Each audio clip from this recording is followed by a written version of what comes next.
it's better to have your facts and respond late than to rush, because it has consequences. Whatever you're going to say has reputational damage. So your end game is to make sure that whatever you're communicating, they're factual. Building trust takes time. And actually, when you earn that trust, it can just take you a second. And it takes long for you to build that trust again.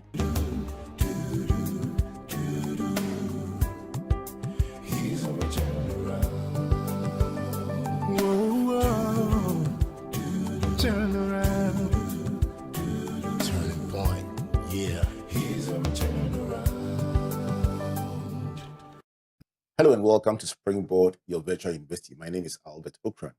Welcome you to Ghana's foremost developmental program and that place where the greatest minds in the world converge. Springboard is brought to you by the Springboard Roadshow Foundation in partnership with Enterprise Group, MTN Ghana, and the Ghana Growth Program, a collaboration between Mastercard Foundation and Springboard. Our media partners: Joy 99.7 FM, Joy News Television, the Graphic Group of Newspapers, and of course, the Springboard channel on YouTube. Today we begin a series of conversations around the manager. What does the manager do? I asked somebody a few minutes ago, the person said, the manager manages or conducts affairs. Nice one. Theorists all through history have tried to pin down the most critical thing that managers do. In my time at the University of Ghana, I had the rare privilege of witnessing an interfaculty lecture by a famous management scientist. His name was Henry Mansberg. He flew into Ghana for a short meeting, and Legon put together an interfaculty lecture for me to go and listen to him, and for us to listen to him. And it was very heartwarming to see somebody you had read about in books in person. But Mansberg listed 10 things that a manager does and is being cited in journals and books across the world. He says that 10 things a manager does are clustered into 3. First, interpersonal; second, informational; and the third is decisional. So we're going to take these 3 and then break down the roles under them. So there are 3 roles under the interpersonal: figurehead, leader, liaison; 3 roles under the informational: monitor, disseminator, and spokesperson; and then the decisional: entrepreneur, disturbance handler. I like that part, disturbance handler, resource allocator, and negotiator. So these are the 10 roles of the manager. I'm going to, with my guest today, handle the part that speaks to the manager as a communicator, managing knowledge, information. And to help us do that is somebody who understands this role, having been selected as one of the top 10 PR women in this country. She is a communications specialist with strong expertise in CSR, that is corporate social responsibility, stakeholder engagement, crisis management, and of course, corporate communications, bringing loads of experience and expertise. My sister, Sandra Amartikar Amarquaye. Sandra, good to see you. Good to see you, Reverend. It's been a while since you've been on this show. I know, right? Yes. Thank you for having me. It's a blessing. I'm really honored to be here and to be doing this conversation with you. Yes, I'm looking forward to it, because do you find that many people use the word manager but don't even stop to think of really what managers do? Well, I think so. I think anybody that leads, people say it's a manager. So I think I kind of agree with you. But can we ask ourselves whether it has to do just with the name manager? If the person is performing the role, it's the person not being a manager. Do you necessarily need the title manager to confirm that? And that's the crux of our conversation, because actually Mansberg and other theorists de-emphasize the title and then rather emphasize the function. So in that regard, anyone that works with people to generate certain corporate results or mandate is managing. And so we're emphasizing less on the title manager. Somebody says, oh, I'm just a supervisor. Listen, you are the one we are speaking to. Yeah. And so whether you are in the operations area, the IT area, marketing, finance, as long as you work with people, these ideas should be useful for you. So let's stay with the manager as a communicator. Why is corporate communication important, and how different is it from our everyday personal communication? So corporate communication, in short, is just it's communication which is structured, strategic, and it's intentional. Everyday communication is just spontaneous and for information purposes. It's not formal. So with corporate communication, like I mentioned before, it's intentional. It's supposed to achieve a specific objective, unlike the spontaneous conversations that we have each and every day. Corporate comms doesn't allow for concern and just and laughing. It must always be extremely serious. I won't say it's extremely serious, but it's structured, it's intentional. You should know what you're communicating because it's supposed to achieve a certain objective, mostly to build trust, reputational purposes, and also to align with the company's goals. So you can just communicate anyhow. It has to be purposeful. But with everyday conversation, so I'll put the kohonsa to the everyday spontaneous conversation that we have. Yes. For those who don't understand the Ghanaian language, that simply means gossip. All right. So let me ask you, the practice, you've been in this industry for quite a while. The practice, has it evolved over time in your lifetime as a practitioner? Have you found that the practice has evolved over time? Yes, I would say so because now we have AI. So it's become more efficient and better off. In the past, I would say that a few years back, we didn't have that. So things have become more efficient. Having AI tools that have helped us to communicate effectively. So I say yes, things have evolved and it's become better and effective with AI tools coming on board. Would you say that every organization, every company, every church, every entity, every not-for-profit must pay attention to corporate comms? Yes, you should, because I would always say that great leaders are leaders that have been able to communicate effectively. They know what corporate communication is. Communication is everything. And if you get it wrong, it's always crisis that you're going to have. So yes, every company that practices communication, you can tell that they have good reputation. Interestingly, in the dynamic of forming boards and management teams, there's always this big debate about who should be on. And then the HR practitioners will say, listen, we need a seat at the table. Yeah. And then comms people will say, we need a seat at the table. So over the years, there's been this big debate about what is the core. If you are forming a management team, if you're forming a board, if you're forming a leadership team, who must have representation at the highest level? And I'm just smiling because as a comms person, a PR person, you are making sure you are at the table. Yeah. Right. So in this age of evolving media with WhatsApp, with algorithms and so on, how must a manager filter the noise from the important signals that matter in the mandate of your business?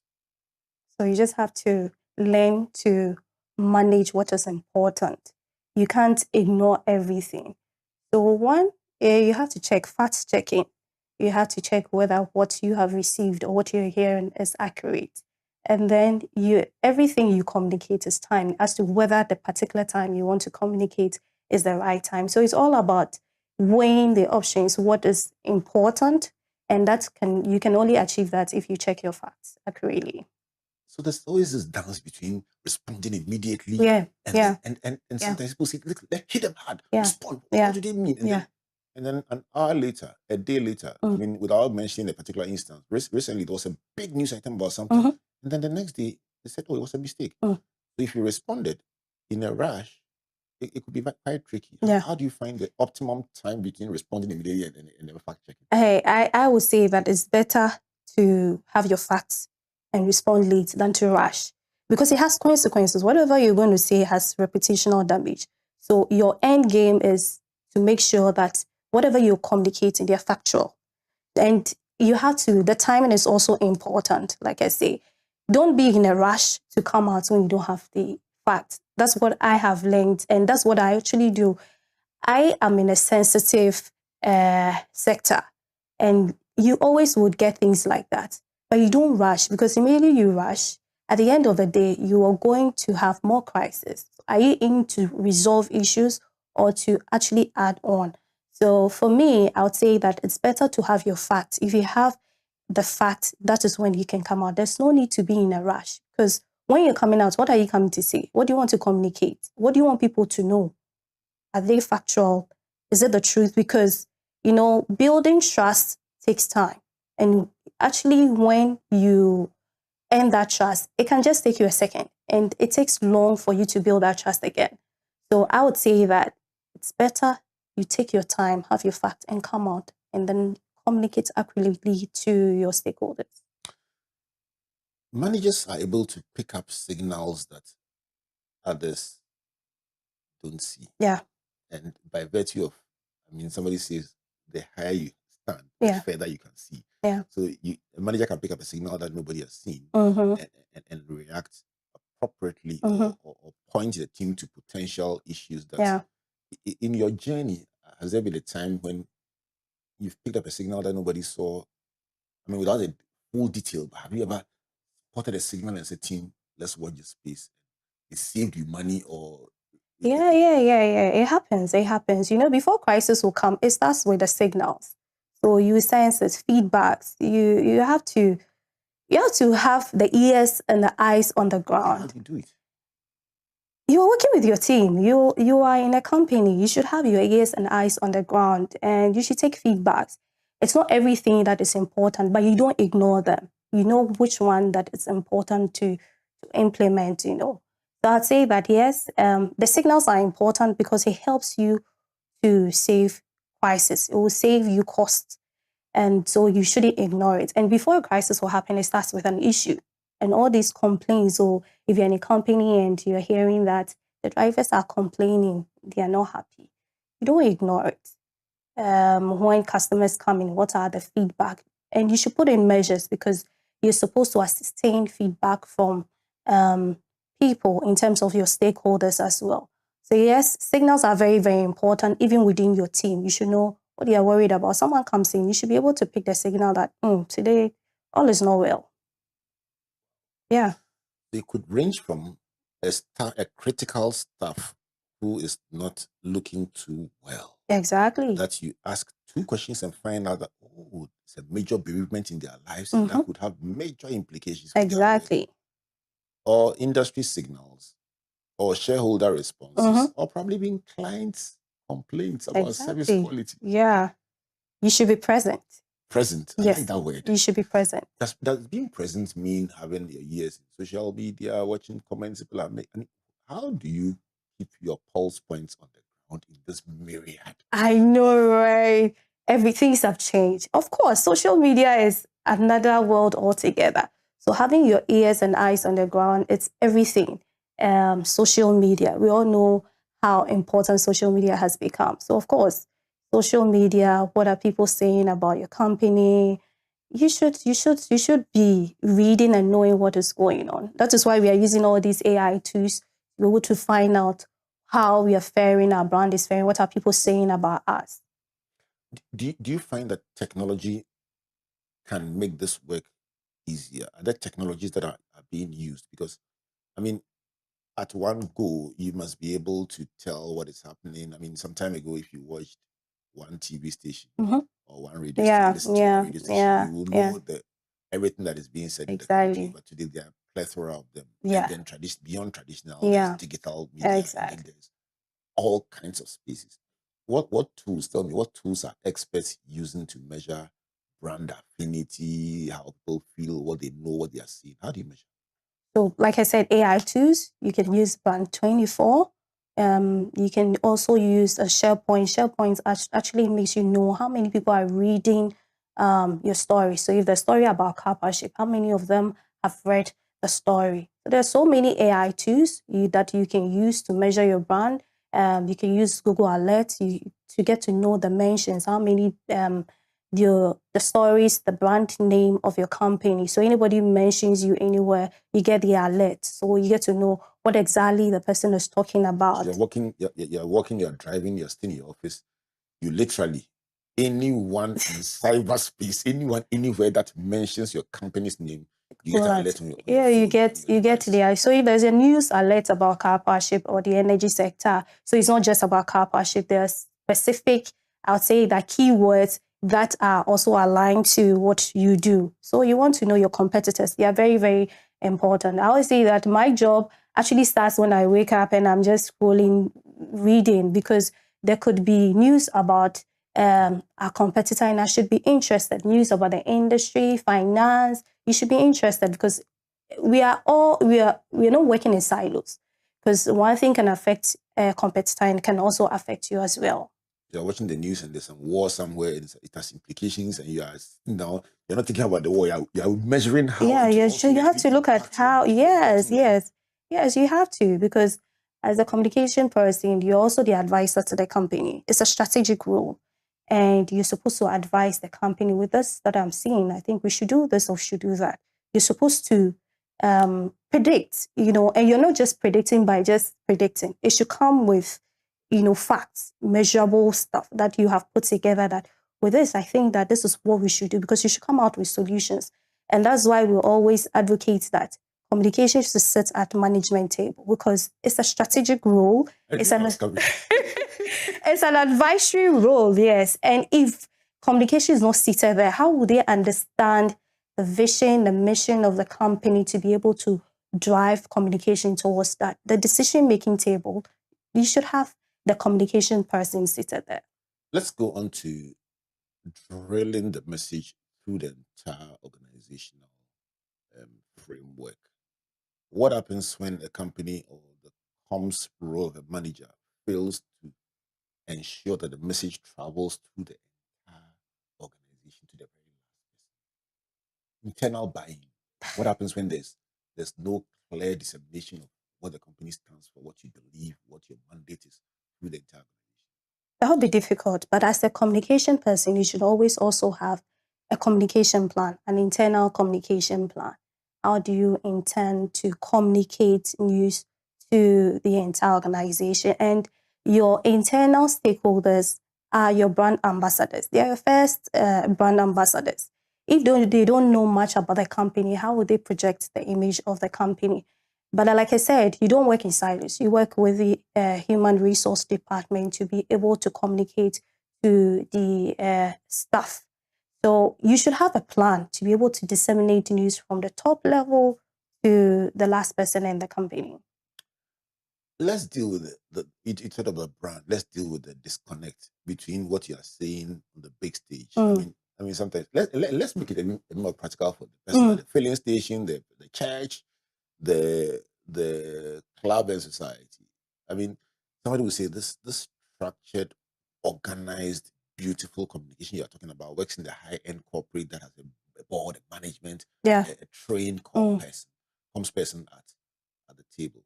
But would you find that a not-for-profit church, a filling station that has a media house, an entertainment center, would have somebody who's the front-facing person telling the client something that is the exact opposite of what the big managers are promising on TV, radio, and on their big social media posts? How do you deal with the dissonance? How do you fix it when you realize that, listen, what my people are doing to the people is not aligned with the values we are bragging about, the big interviews we are giving? How do you fix dissonance? So, you can't always get it 100%. You can always get it perfect. But you should find ways of addressing some of these challenges.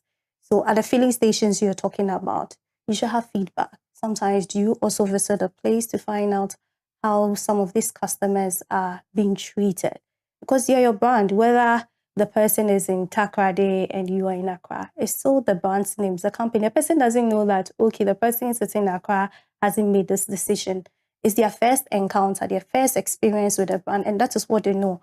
So you always have to make sure that even the person at that level also understands what the company stands for. We do not treat our customers this way, customer first. So if you're saying customers first, you should make sure that down to that level, the person understands that it's customers first. I interviewed a CEO of an oil marketing company who just will dress normally and then go to the filling station. Exactly. And he says he went to so many of them around the country, and he did it constantly every year, a number of times, just to get a sense of what the real experience is. And then there's this big story about this IGP who used to dress in civilian clothes to Okay. experience how policemen treat people at the barriers. And so when you stand on stage and you say, in my regime, we've eliminated a certain practice, and then you go out there and experience it, and you realize that there's a dissonance between your promise and the execution. I know. Right? Yeah, it can. But that's why it's more important that you work with everyone in the company. It's not just you. Yeah. So the strategic plan starts with the communications department, but you have to make sure that the plan has everybody involved. Which is more difficult, internal communication or external? That's a difficult one. Maybe I'll choose external. I'll choose external. Yeah, I'll choose external. Difficult. Yeah, I'll choose external. Internal are your people. More important. Both are important. Both are important. I always say that the internal stakeholders are your first brand ambassadors, and they should understand what it is. They should understand the vision, the mission, the goals of the company. If they do not, how do you communicate to the other people? So you start from your home. Have you ever heard the words "obey before complain"? Yeah. I was raised in the barracks. Yeah. So there's a regimented outlook of management that says, this is what I see. Do it. Yeah. Now, in the old management theories, those were very, very dominant. It was almost like, this is what you want. Yeah. But working with people is not mechanical. Yeah. Now, how do you move them to values above data? How do you move them to understand the why? Why must I be nice instead of be nice? This is what they see. They say the instruction came from Accra. They say we should be nice. I know, right? How do you get to understand the why of it? People don't like the robotic style. They actually want to understand why you're saying this. So to let people commit to instructions, you need to let them understand why you are asking them to comply with this. So you move from compliance to letting them understand what it will achieve. So if you say they're supposed to come in at 8 o'clock, or let's say 6 o'clock, why are you asking them to come at 6 o'clock? So it's the robotic style people are not comfortable with. And you mentioned data. Data is good, but data without storytelling does not really leave any imprints in the mind of people. So if I tell you that we are supplying this number of megawatts, it's a bit technical. I need to let you know how it's supporting businesses, it's supporting supporting industry. Then you can understand. But if I come and I'm just throwing the data, you will not get it. So it has to come with storytelling. You also have to let people understand why they need to comply with certain rules and regulations. By just telling them, ordering them about, they will do it because you're just asking them to do it. But you have to move from, they have to commit to the cause. When people are committed, you don't need to give them instructions. I'll tell you what. I mean, one of the dons in your industry, Esther Koba. I know, yeah. I once interviewed her in the same chair. Okay. And she says, when people want things done, the first thing they think of is move them. It doesn't always work that way. So she talked about a particular example where they had to do some seismic tests in the western region area. And the equipment that they were using was about $1 million a day. And they didn't want any fisher folk to go and fish around the equipment because the nets could interact with the signal and destroy the equipment. So the first thing they thought of was get Navy boats around the place where they're doing the seismic test. She said, you see, this is how you guys obey before complain. He said, no. They said, listen, Madam Esther, this is not PR. This is serious stuff. I know. He says, let me do my work. So a week to the time, he goes to the fisher folk and tells them, the chief fisherman, he says, next week, we'll be doing an exercise and you are leading the exercise by making sure nobody fishes on that day. So between now and next week, you fish double and make sure you have stock. But that day, you are the boss. Ensure nobody goes to sea. They say that day, nobody moved. They fished ahead of time. And that day, the chief shaman is patrolling the beach, ensuring no canoe moves. He says it was effortless. It was cheaper. And it was far more collaborative with the community. And I guess that proves that comms must be at the table. I know, right? I know. But I actually even have a similar example. So the fisher folks are one of my integral stakeholders in the community. And just imagine, come and tell them that you're not supposed to come around the ship. If you're fishing, don't come around the side. They're actually looking for their fishes. So you're telling them not to, but you have to tell them the reason why. The safety reasons is because of this, is because of that. So if you're not telling them, you're just giving them instruction. At the end of the day, your communication is not going anywhere. You're not achieving the objective. Yes. So you have to show them videos. They need to understand. Then they will commit to the course. Then they will tell someone who wasn't even at the meeting that, no, you're not supposed to go to this area. No, it's dangerous. It's this. But if you're just telling them, they're giving them the rules, don't do this, don't do that, it won't work. This is Springboard, your virtual university, and this is where the conversation or the communication gets even sweeter. My guest is Sandra Amartikar Amarquaye. She's helping us to understand, move from the what to the why. Help people to appreciate. I mean, I saw a video of somebody who keeps telling their domestic assistant, do this, do that, don't do this to the children. No problem. After you left and went to work, the exact thing you said the person shouldn't do, they're doing it live on camera. Yeah. But when you take a time to show the person why, and they buy in, you don't need CCTV, they will do the right thing. When I come back from this break, we'll break this down in a way that will help you to understand how you need it in your everyday life. And then we'll talk about crisis. When things begin to go southwards, what do you do first? What do you do second? And what must you never do in a difficult, unpredictable situation?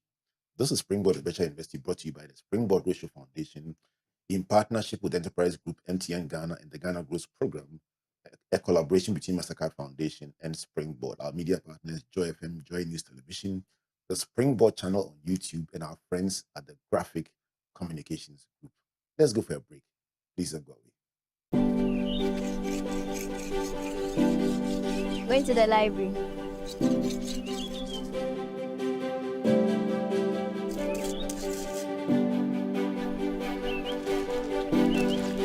Going to the library. Okay.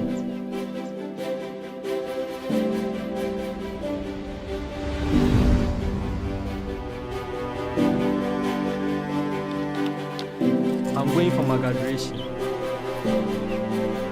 Go well.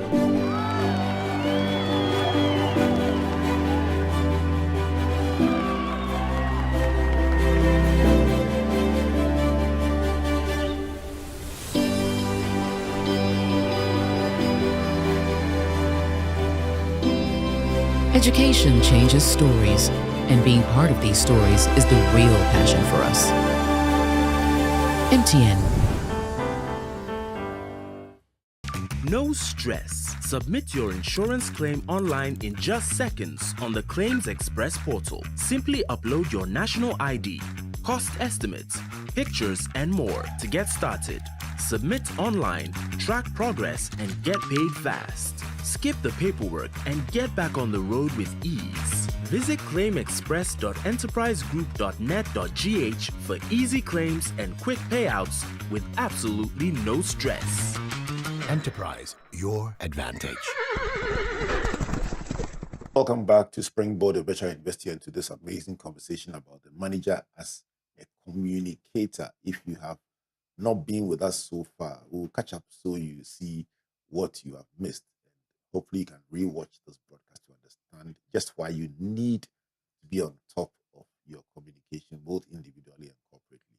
All right, so this is brought to you by the Springboard Ratio Foundation in partnership with MTN Ghana, the Enterprise Group, and the Ghana Growth Program, itself a collaboration between Mastercard Foundation and Springboard.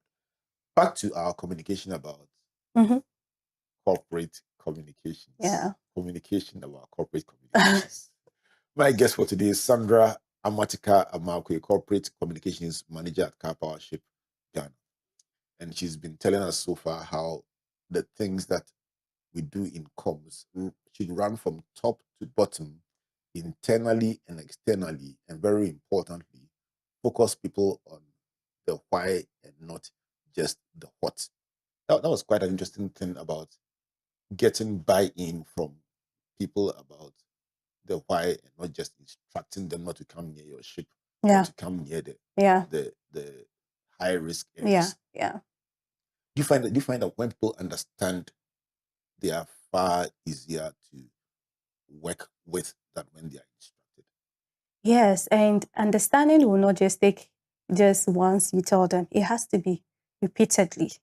So it's like it's become every day. You have to let them understand. You have to always engage them because speaking it once, it will not go down there. So you have to consistency. And when you do it repeatedly, then they understand what you're talking about. It takes time. Are there instances where you find that with a particular cluster of people, Mhm. one type of communication does not reach them, and so you need to vary the tools Yes. that you use? Some are audio, Exactly. some are visual, some are kinesthetic. So you end Exactly. up using drama here. Exactly. So, your communication plan will actually state your target audience, how to reach them with your communication message. So if, for instance, I'm talking to an operational stakeholder, my language will be entirely different. If I'm in the community and I'm speaking to the fisherfolk, my language is entirely different. The traditional council, you have to know, even your medium, your language, how you want to engage them, because you can't engage them like your operational stakeholders or your regulators. They are entirely different people. So you need to map out your stakeholders, know who is influential to the project, who has dark consequences on the project. The way I'll communicate to the internal stakeholders using memos, emails, and all that is quite different from how I will engage stakeholders who are outside. So that's what you on Facebook in your different engagements. And sometimes I'll see you wearing a suit, doing that kind of content. Next time I'll see you wearing some canvas and some t-shirt.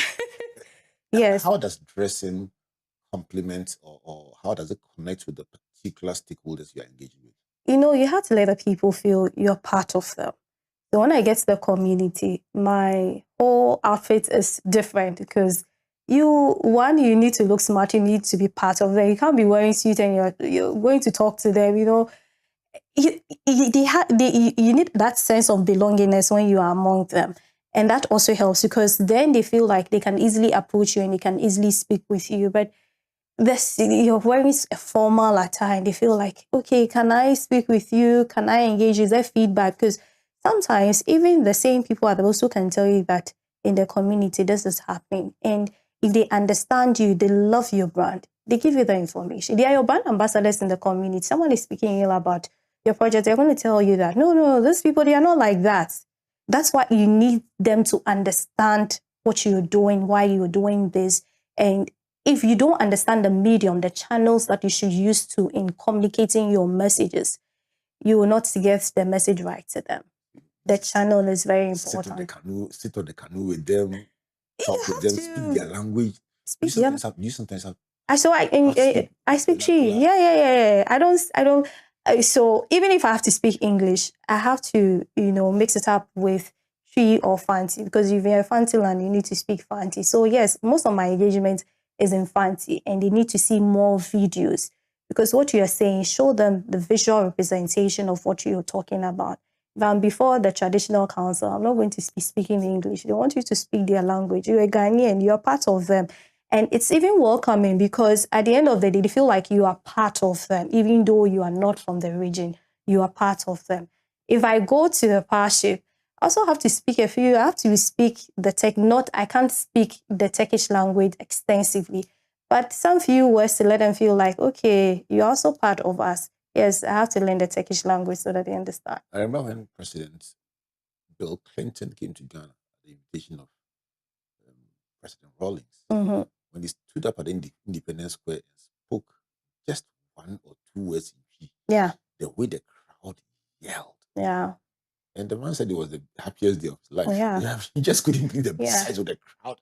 It was the biggest audience he had addressed, and he was so happy about it. Yeah. It just opens that door and calms everything down for you to engage with people. Let's swing to the high level communication. Then we'll come back again to the everyday one. So when you are communicating with regulators, with the board, all these days of big hype and exaggeration, how do you communicate progress without overstating, hyping, bringing all this fake it till you make it kind of outlook? When it comes to the serious corporate Yeah. comms, how do you communicate? Yes, you're making progress without going into exaggeration and some of these overhyping things that are very popular. With regulators, they're always looking at you adhering to the rules and regulations. So for them, that's what they are interested in. So, and you also have to make sure that what you're doing is right.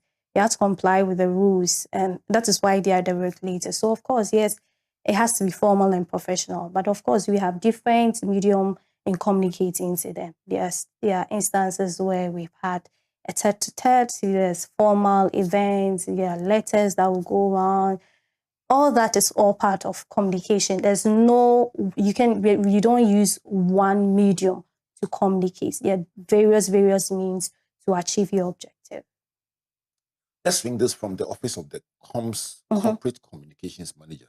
And I'm going to take you on a journey that will test that part of your work that is probably the most difficult, because a manager is a manager. Yeah. When there's an issue, people don't ask who is the comms manager. They say, I saw you're a manager. You're a manager in the company. Yeah. So they talk to any manager. They talk to any senior person that they know is part of the organization. Now, how do you get people to know when not to talk, even if you think you know the issue? Yeah. You are not the trained comms person. They are talking plenty. Yeah. Very soon we are having to deal with what you said and not what happened. Yeah. How do you get people who are senior but are not trained comms persons to know what to say as basic and then defer the rest? That's why there should always be a structure. So when people are employed, you should let them understand that this is how this place operates. You should put a system in place. So for me, I always speak about how I have done it from beginning, since I started working as a communication person. There's a structure at my place. We all know that when it comes to speaking with the media, there's a communications department. There's a structure. Even within, we know that there are certain information that is confidential. We know when information just stays at management level. When we need to disseminate and it has to go down, we need to. But there's meetings, people are informed about this is why this is happening, what we're doing about the situation, this is the way forward. People need assurance, they need to understand. You know, when you keep people in vacuum, they don't know what is going on. That is when they have to create their own narratives, and you wouldn't like it. So don't create room where there's no information. There should be communication. And to be a manager, you know that confidentiality is also very key, the role that you play. So, of course, there are certain information that stays just at the management level. When it doesn't necessarily mean wrongdoing. It's just, yes, you need to manage. It's like in the medical practice, at the surgeon's level, the information will not be the same as the orderly. Exactly. So we have a structure. We know when it's just at management level. We know when it has to go down. We know who is supposed to communicate this and when it's supposed to go external. So whatever information has to go externally, make sure that internally we have informed everyone who is supposed to know. When it comes to sharing bad news, let's say internally, let's say at the board level, but let's start with even internally. How do you deal with, there's a drop in the share price, there's a major sponsor has withdrawn, a contract has been cancelled, something that has major implications for people's livelihoods, contracts, salaries. How does a comms person share this information without making it even more distressing and shocking for the person who the information is bound to affect? What skills do you use? So with the communication person, for me, I always say that I deal with plan. It has to be professional. And sometimes you're not the one supposed to communicate, even if it's not always the communication person has to handle that particular communication. You can be part of it. So if it's the HR manager that has to communicate, the HR manager has to communicate. So for me, one thing I've always said is it's not all the communication that you lead. You can be part of it. The strategy can be there, but sometimes let other people do the communication. If it's somebody who has to do it, you still probably will be involved in designing what they say. Yes. Crafting the scripts. Exactly. Coaching them about position. Yes. What voice tone? Let's talk about voice tone. Let's talk about, one day I was watching Obama. Obama was a great Yes. He still is. I mean, when he was president, I liked this. So I remember he went to a site where there had been a shooting, and parents had gathered, and he was addressing them. And I was watching the two. Is one speech he was giving, and there were two parts. The first part was addressing the parents. It was short, but in that short speech, he split it into two parts. Okay. The first was addressing the parents. Here he was very somber. No parent must bring their child to school, get a phone call to come and pick their child. I mean, and he even wiped the tear from his eye. Sandra. Yeah. The next few seconds, and I want to tell the terrorist, and then he opened his eyes. The posture was defiant, very aggressive.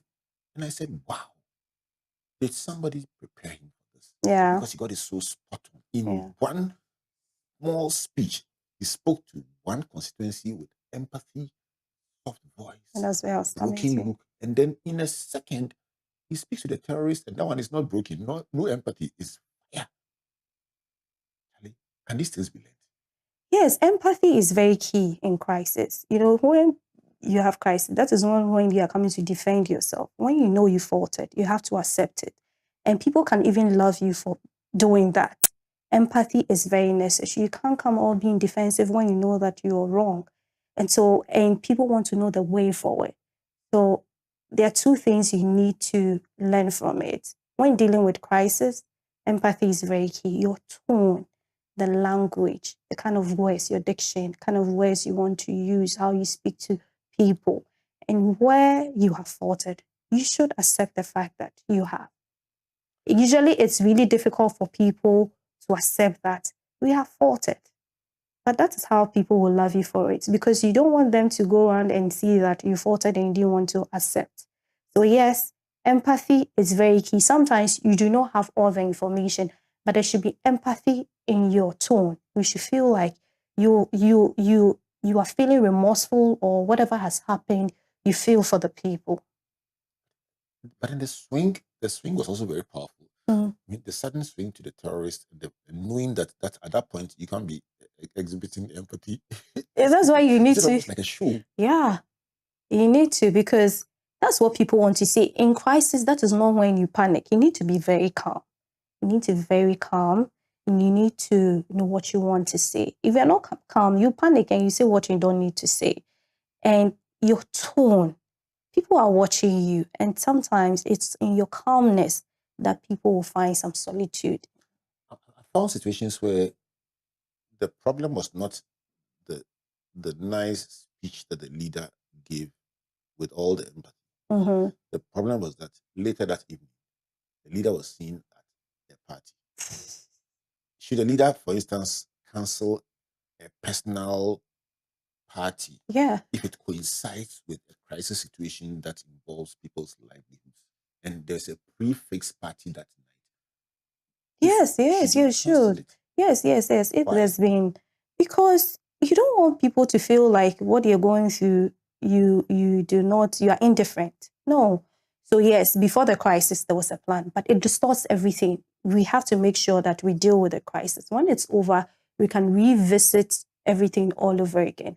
But at a particular time, you have to deal with the crisis. I think it would be so ridiculous that you have, let's say, an issue with death and stuff. A lot of people are being affected, and you're going to party. How will you even have the peace of mind to go and party? So yes, when crisis happens, it seems like everything halts. Let's deal with the crisis. Let's deal with the issue. And then things that need to be done after, we do it. Let's come back to the issue of people who are not authorized who talk. Yeah. And I'm going to bring it into the social media space. Everybody is by default a conscious person because they have a social media page. I know. But the person may not realize that because you work with this organization, what you post on your social media page can have consequences. It's not seen just as your opinion or your thoughts. Yeah. So let's say you are sitting in your office. You are the corporate communications manager. Yeah. Then another manager who is just posting on their page does not even mention the organization, does not even mention the issue, but mentions an opinion about something that has a link to the industry or the issue, Mhm. then people, the next time you hear a blogger or a news Yeah, person, yeah, a manager of this organization yeah, even says this and it's a headline, yeah, where do you start from? What do you do? yeah. What don't you do? So for me, I always orient my colleagues that, whatever you put on social media, one, it's your brand, your representation of the company as well, you're a messenger.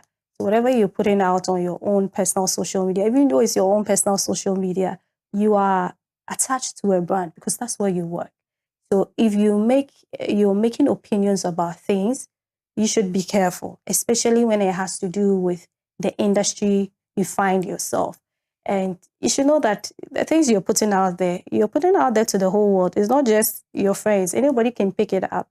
So yes, we try as much as to orient stuff about it that whatever we put out there, even not alone for the company, but for your own image as well. You should be careful about things you put on social media. Somebody may not have the structured comms plan, expert comms person. But so it has happened. What was it? So you have to start. It's not too late to start from somewhere because yes, when you have a structure, it makes things easier. Yes, once in a while you have crisis, but when there's a structure, it's better off. It will save you costs. It will save you from having lots of crisis. So yes, I would say that if you don't have that in place as a communication person, it's not too late to start from now. I'll read you two statistics and ask you to comment on them. Okay. One says that 86% of employees and executives identify poor communication as a major cause of workplace failure, and companies lose thousands of dollars per employee annually due to poor miscommunication. Are you surprised? I'm not surprised because I know the role the communications department play at work. And so if you take them out of the box, it means whatever you are doing is not structured. Even without a comms department, there must be an awareness of the importance of communication. Yes, because how do we understand the goals of the company? What do they want to achieve? What is dear to them? Everybody needs to understand. So with us, we know that we are not just supplying power. We are reliable, we are efficient. Everybody should know that is the company. That is what we stand for. You always look down when you're talking about your company. Yeah, we always emphasize to us. We always emphasize that yes, that is the uniqueness you bring about. It's almost like at the mention of it, you must assume. Yeah. When you sleep and wake up, it should be your verse. You should know that. Yes, we're different. We're unique. Yes. Let me read another one by McKinsey and Company, and it says that improving communication and collaboration within organizations can significantly boost productivity. They said companies can increase productivity of knowledge workers by as much as 20 to 25% when communication flows effectively across teams. Yeah. Again, we are back to the same point. Yeah. When the internal flow across the team is good, productivity can go up by 20 to 25%. Yeah. Let's take these same thoughts from your high-end corporate to a not-for-profit, a church. Would you say the same results would happen if there's smooth communication within the whole organization? Can it increase productivity? Yeah. People will feel, you see, what people want to know is they want to be part of the organization. So yes, at church, if there's a seamless communication, the congregation, the stakeholders, they want to feel part of it. So there's announcement. How do you channel those announcements to your congregation? People will just want to be part of it, and you achieve the results that you want to. How important is storytelling as a skill? How important is it? Like I mentioned before, people really would remember the story you have told them than the data you are putting across. So yes, data is good, but it's better understood when it comes with a story. There's a story behind it. And I mentioned that if I come and tell you we are producing this number of megawatt, it's a hard message. How would you understand? If I tell you that, okay, we're supporting industries, homes, schools, you remember that story. But if I just bring the data and it's just raw, you will not understand. So yeah, storytelling is very important. It makes people understand the message better. it makes communication better because people would remember what you have said to them than the data that you just put across. We are traditionally storytellers. I mean, we grew up with announcing stories and all kinds of. And you still remember them. Yes. You still remember them. So where did we lose it? Where did we abandon it as a communication form? Because it really is great. I think in the formal setting, we feel like it's formal, so we need to take that out. But you need to, add all that to your communication for people to understand, because sometimes the message can be so hard. And you also have to understand your target audience. And this storytelling makes people understand things better. And I mentioned that the why are we doing this? You can better explain it with a story. But if you come and it says we're just doing it for, why are we doing it? For safety purposes. This is it, there's a story. You need to let people understand. It has to be humanized. But if it is just the hardcore message, they don't understand what you are supposed to do. You are just asking them to do. So, okay, you've asked me to close the door. So every day when I come, I'll close the door. But there's no reason behind why you are asking me to close the door. If I close the door, maybe there's a story behind why, if we don't close the door, this will happen. Finance people talk about finance for non-finance managers. And they try to explain to us that while I am in charge of finance, when everybody understands finance, the organization will do well. My work will become easier. And we can all benefit, save money. They give you a compelling case, and then they pack all of us for training on finance for non-finance managers. I wanted to make a case for communication for non-communication managers. Why must every manager build their capacity to communicate? I think great leaders, like I said before, are people that are able to communicate effectively. Communication is every day. Every day, it's something we do every day. And if you get it wrong, you can just get crisis even within your team.